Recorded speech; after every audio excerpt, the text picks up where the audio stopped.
Did you know that faith comes by hearing, and hearing by the Word of Yah? My goal is to bless you with the Word. Listen to it while you're driving. Listen to it while you're walking along the way. Listen to it when you lay down at night. Listen to the Word.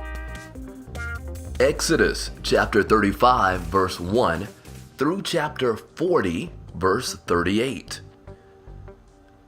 Moshe assembled the whole community of the people of Israel and said to them, "These are the things which Yahweh has ordered you to do.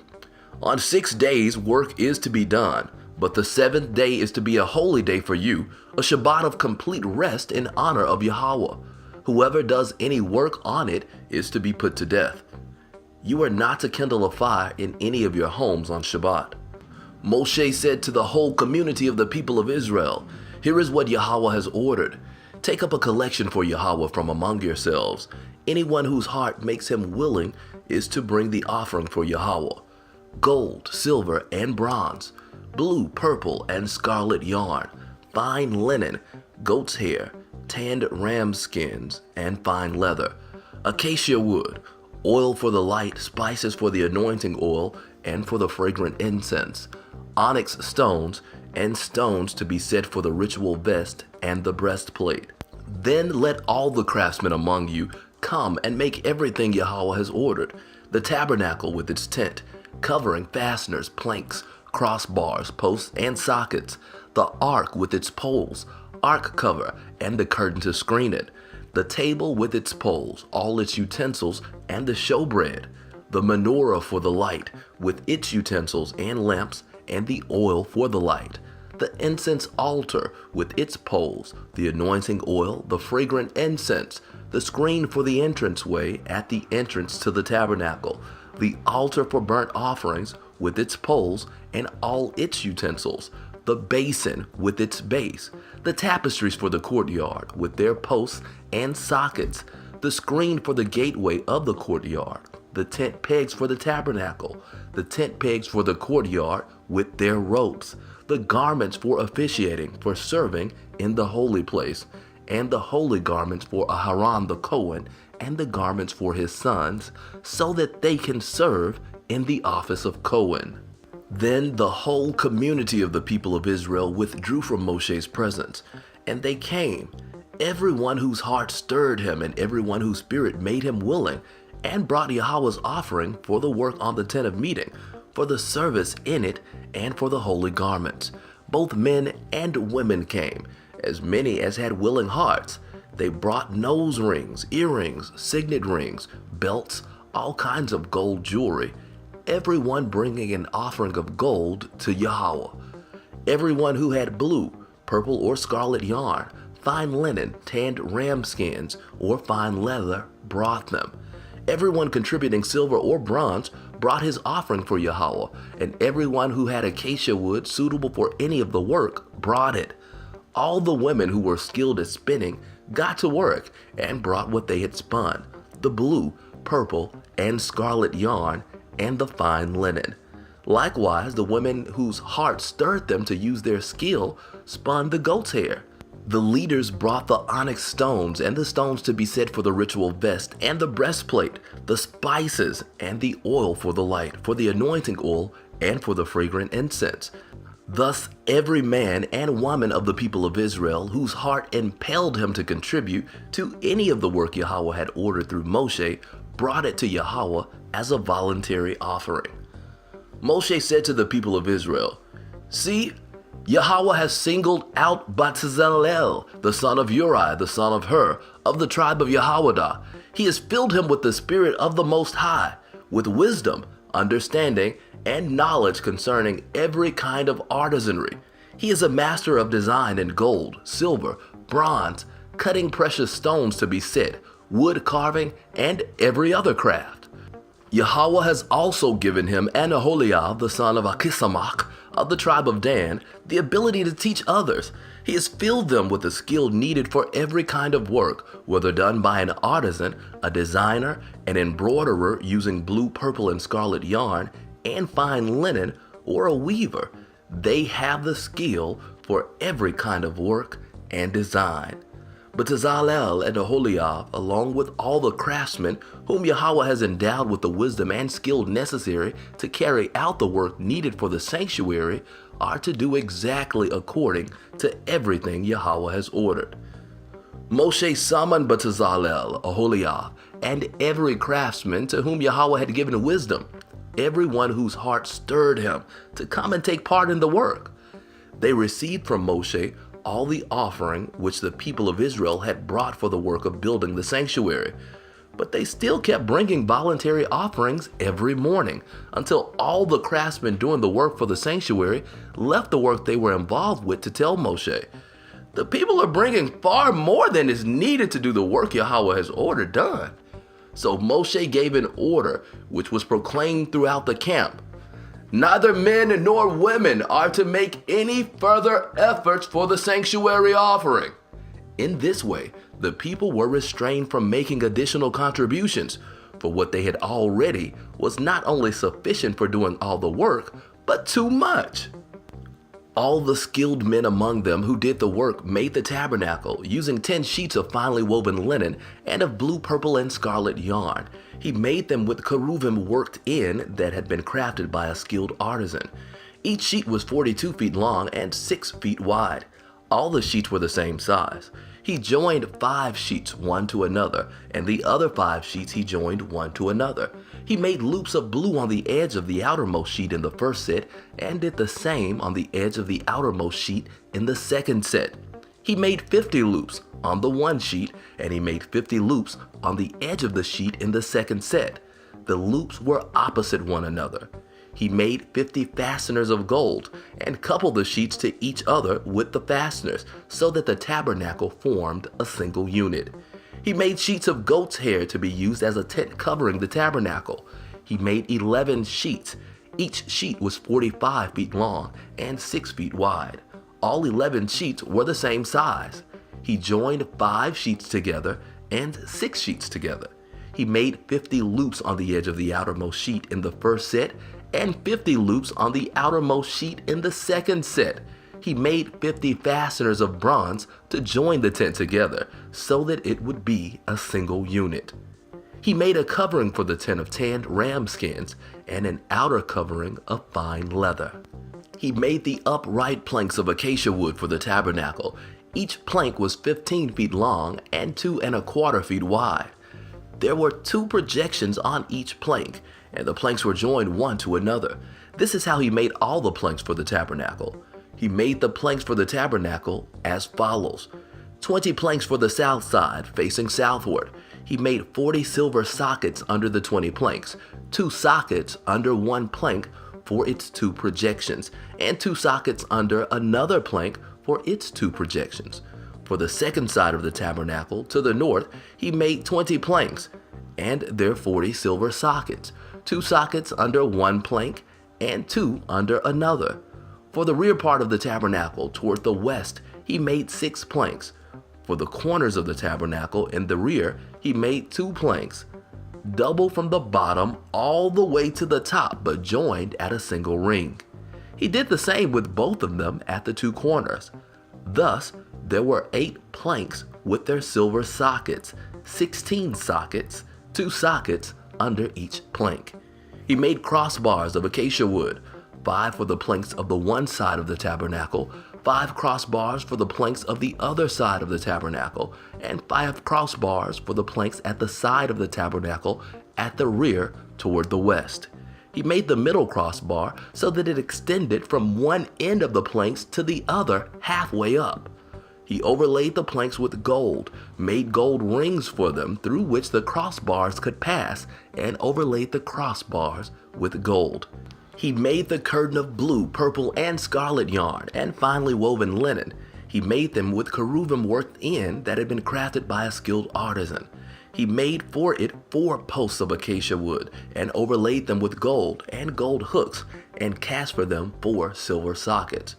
For the entrance to the tent, he made a screen of blue, purple, and scarlet yarn and finely woven linen in colors, the work of a weaver, with its 5 posts and their hooks. He overlaid their capitals and their attached rings for hanging with gold, while their 5 sockets were of bronze. Bezalel made the ark of acacia wood, 3 3/4 feet long, 2 1/4 feet wide, and 2 1/4 feet high. He overlaid it with pure gold inside and outside, and put a molding of gold for it around the top. He cast 4 gold rings for it at its 4 feet, 2 rings on each side. He made poles of acacia wood and overlaid them with gold. He put the carrying poles for the ark in the rings on the sides of the ark. He made a cover for the ark of pure gold, 3 3/4 feet long and 2 1/4 feet wide. He made 2 cherubim of gold. He made them of hammered work for the 2 ends of the ark cover, 1 cherub for one end and 1 cherub for the other end.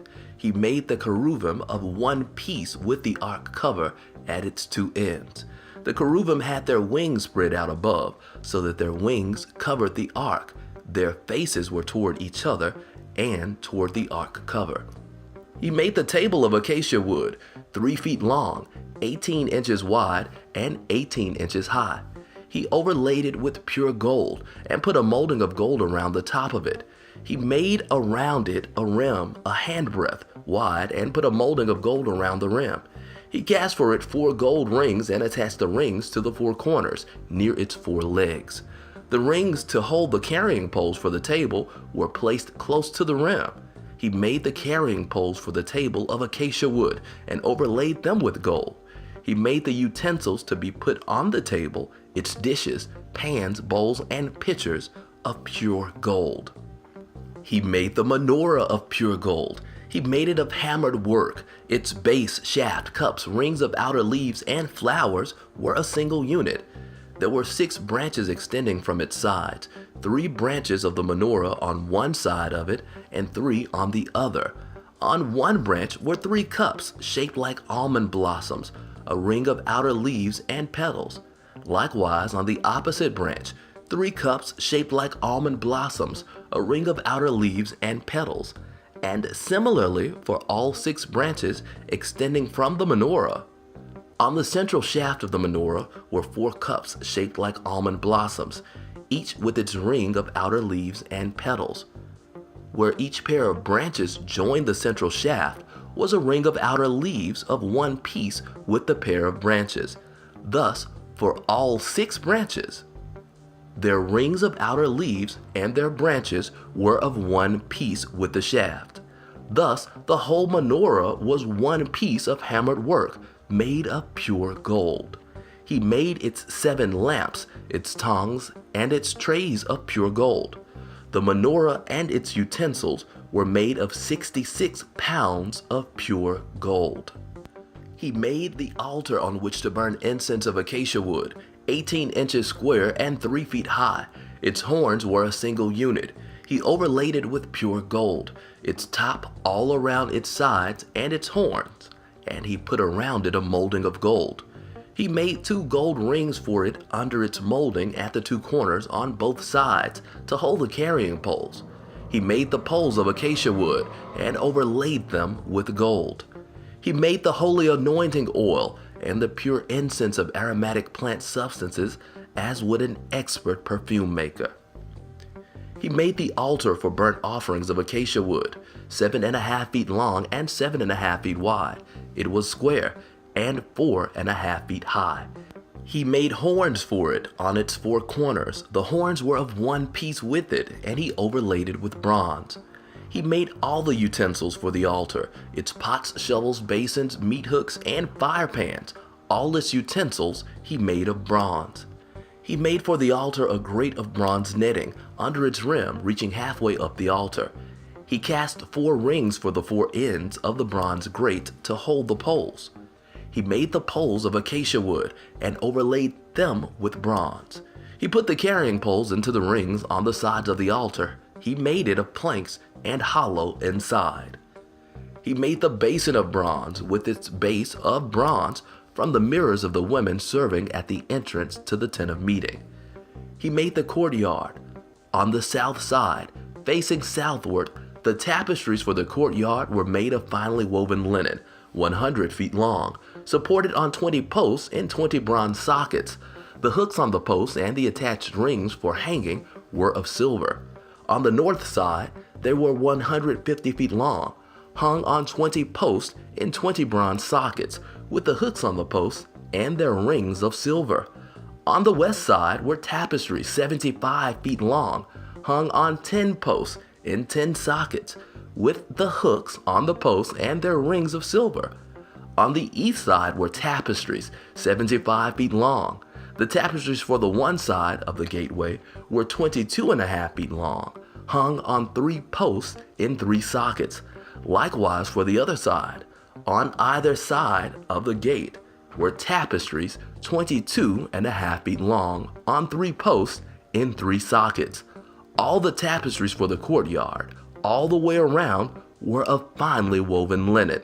The sockets for the posts were of bronze, and the hooks on the posts and their rings were of silver. The capitals of the posts were overlaid with silver, and all the posts of the courtyard were banded with silver. The screen for the gateway to the courtyard was the work of a weaver in colors of blue, purple, and scarlet yarn and finely woven linen. Its length was 30 feet and its height 7.5 feet, all the way along like the tapestries of the courtyard. It had 4 posts in 4 bronze sockets with silver hooks, capitals overlaid with silver, and silver fasteners. The tent pegs for the tabernacle and for the courtyard around it were of bronze. These are the accounts of the tabernacle of the testimony, recorded as Moshe ordered by the Levium under the direction of Itamar the son of Aharon the Cohen.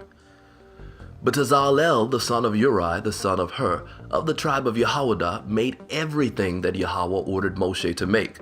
Assisting him was Aholiab the son of Achisamach of the tribe of Dan, who was an engraver, a designer, and a weaver in colors, in blue, purple, and scarlet yarn, and in fine linen. All the gold used for the work and everything needed for the sanctuary, the gold of the offering, weighed 29 talents, 730 shekels, 1,930 pounds, using the sanctuary shekel. The silver given by the community weighed 100 talents, 1,775 shekels, 6,650 pounds, using the sanctuary shekel. This was a bekah per person, that is, half a shekel, 1/5 of an ounce, using the sanctuary shekel. For everyone 20 years old or older counted in the census, 603,550 men. The 100 talents of silver were used to cast the sockets for the sanctuary and the sockets for the curtain. 100 sockets made from the 100 talents, 1 talent, 66 pounds per socket. The 1,775 shekels, 50 pounds, he used to make hooks for the posts, to overlay their capitals, and to make fasteners for them. The bronze in the offering came to 4,680 pounds. He used it to make the sockets for the entrance to the tent of meeting, the bronze altar, its bronze grate, all the utensils for the altar, the sockets for the courtyard around it, the sockets for the gateway to the courtyard, all the tent pegs for the tabernacle, and all the tent pegs for the courtyard around it. From the blue, purple, and scarlet yarn, they made the garments for officiating, for serving in the holy place, and they made the holy garments for Aharon, as Yahweh had ordered Moshe. He made the ritual vest of gold, of blue, purple, and scarlet yarn, and of finely woven linen. They hammered the gold into thin plates and cut them into threads in order to work it into the blue, purple, and scarlet yarn and the fine linen crafted by the skilled artisan. They made shoulder pieces for it, joined together. They were joined together at the 2 ends. The decorated belt on the vest used to fasten it was of the same workmanship and material, gold, blue, purple, and scarlet yarn, and finely twined linen, as Yahweh had ordered Moshe. They worked the onyx stones, mounted in gold settings, engraving them with the names of the sons of Israel as they would be engraved on a seal. Then he put them on the shoulder pieces of the vest to be stones, calling to mind the sons of Israel as Yahweh had ordered Moshe. He made the breastplate. It was crafted by a skilled artisan and made like the work of the ritual vest, of gold, blue, purple, and scarlet yarn, and finely woven linen. When folded double, the breastplate was square. Doubled, It was a handspan by a handspan. They set it in 4 rows of stones. The first row was a carnelian, a topaz, and an emerald. The second row, a green feldspar, a sapphire, and a diamond. The third row, an orange zircon, an agate, and an amethyst.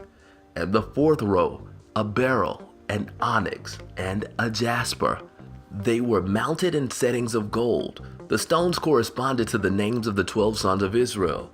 They were engraved with their names as a seal would be engraved, each name representing one of the 12 tribes. On the breastplate, they made 2 pure gold chains twisted like cords. Also for the breastplate, they made 2 settings of gold and 2 gold rings, and they put the 2 rings at the 2 ends of the breastplate.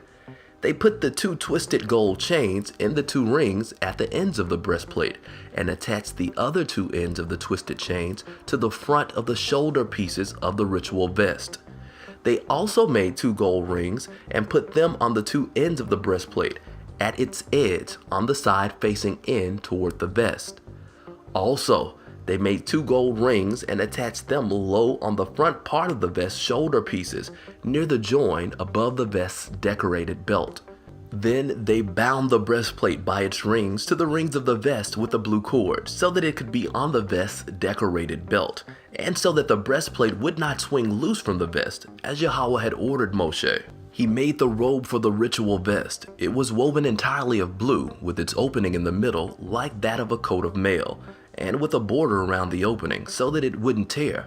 On the bottom hem, they made pomegranates of blue, purple, and scarlet, and woven linen, and they made bells of pure gold, and put the bells between the pomegranates all the way around the hem of the robe, between the pomegranates, that is, bell, pomegranate, all the way around the hem of the robe for service, as Yahweh had ordered Moshe. They made the tunics of finely woven linen for Aharon and his sons, the turban of fine linen, the splendid headgear of fine linen, the linen shorts, and the sash of finely woven linen and blue, purple, and scarlet yarn, the work of a weaver in colors, as Yahweh had ordered Moshe. They made the ornament for the holy turban of pure gold, wrote on it the words, "Set apart for Yahweh," like the engraving on a seal, and tied a blue cord on it to fasten it to the front of the turban, as Yahweh had ordered Moshe. Thus, all the work for the tabernacle, the tent of meeting, was finished, with the people of Israel doing everything exactly as Yahweh had ordered Moshe. Then they brought the tabernacle to Moshe, the tent and all its furnishings, clasps, planks, crossbars, posts, and sockets, the covering of tanned ram skins, the covering of fine leather, and the curtain for the screen, the ark for the testimony, its poles and the ark cover, the table, all its utensils and the showbread, the pure menorah, its lamps and their arrangement for display, its accessories and the oil for the light, the gold altar, the anointing oil, the fragrant incense, the screen for the entrance to the tent, the bronze altar with its bronze grate, poles, and all its utensils, the basin with its base, the tapestries for the courtyard with their posts and sockets, the screen for the entrance to the courtyard with its ropes and tent pegs, all the utensils for the service in the tabernacle, the tent of meeting, the garments for officiating, for serving in the holy place, the holy garments for Aharon the Cohen, and the garments for his sons to serve in the office of Cohen. The people of Israel did all the work, just as Yahweh had ordered Moshe. Moshe saw all the work, and there it was. They had done it, exactly as Yahweh had ordered. They had done it, and Moshe blessed them. Yahweh said to Moshe, "On the first day of the first month, you are to set up the tabernacle, the tent of meeting. Put in it the ark for the testimony, and conceal the ark with the curtain. Bring in the table and arrange its display. Bring in the menorah and light its lamps. Set the gold altar for incense in front of the ark for the testimony, and set up the screen at the entrance to the tabernacle. Place the altar for burnt offerings in front of the entrance to the tabernacle, the tent of meeting. Set the basin between the tent of meeting and the altar, and put water in it. Set up the courtyard, all the way around and hang up the screen for the entrance to the courtyard. Take the anointing oil and anoint the tabernacle and everything in it. Consecrate it with all its furnishings. Then it will be holy. Anoint the altar for burnt offerings with all its utensils. Consecrate the altar. Then the altar will be especially holy. Anoint the basin and its base and consecrate it. Then bring Aharon and his sons to the entrance of the tent of meeting and wash them with water. Put the holy garments on Aharon, anoint him and consecrate him so that he can serve me in the office of Cohen. Bring his sons, put tunics on them and anoint them as you anointed their father, so that they can serve me in the office of Cohen. Their anointing will signify that the office of Cohen is theirs through all their generations. Moshe did this. He acted in accordance with everything Yahweh had ordered him to do. On the first day of the first month of the second year, the tabernacle was set up. Moshe erected the tabernacle, put its sockets in place, put up its planks, put in its crossbars, and set up its posts. He spread the tent over the tabernacle and put the covering of the tent above it, as Yahweh had ordered Moshe. He took and put the testimony inside the ark, put the poles on the ark, and set the ark cover above on the ark. Then he brought the ark into the tabernacle, set up the curtain as a screen, and concealed the ark for the testimony as Yahweh had ordered Moshe. He put the table in the tent of meeting on the side of the tabernacle facing north, outside the curtain. He arranged a roll of bread on it before Yahweh as Yahweh had ordered Moshe. He put the menorah in the tent of meeting across from the table on the side of the tabernacle facing south. Then he lit the lamps before Yahweh as Yahweh had ordered Moshe. He set the gold altar in the tent of meeting in front of the curtain and burned on it incense made from aromatic spices, as Yahweh had ordered Moshe. He set up the screen at the entrance to the tabernacle. The altar for burnt offerings he placed at the entrance to the tabernacle, the tent of meeting, and offered on it the burnt offering and the grain offering, as Yahweh had ordered Moshe. He set the basin between the tent of meeting and the altar and put water in it for washing, so that Moshe and Aharon and his sons could wash their hands and feet there, so that they could wash when entering the tent of meeting and when approaching the altar, as Yahweh had ordered Moshe. Finally, he erected the courtyard around the tabernacle and the altar and set up the screen for the entrance to the courtyard. Then the cloud covered the tent of meeting, and the glory of Yahweh filled the tabernacle. Moshe was unable to enter the tent of meeting because the cloud remained on it, and the glory of Yahweh filled the tabernacle. Whenever the cloud was taken up from over the tabernacle, the people of Israel continued with all their travels. But if the cloud was not taken up, then they did not travel onward until the day when it was taken up. For the cloud of Yahweh was above the tabernacle during the day, and fire was in the cloud at night, so that all the house of Israel could see it throughout all their travels.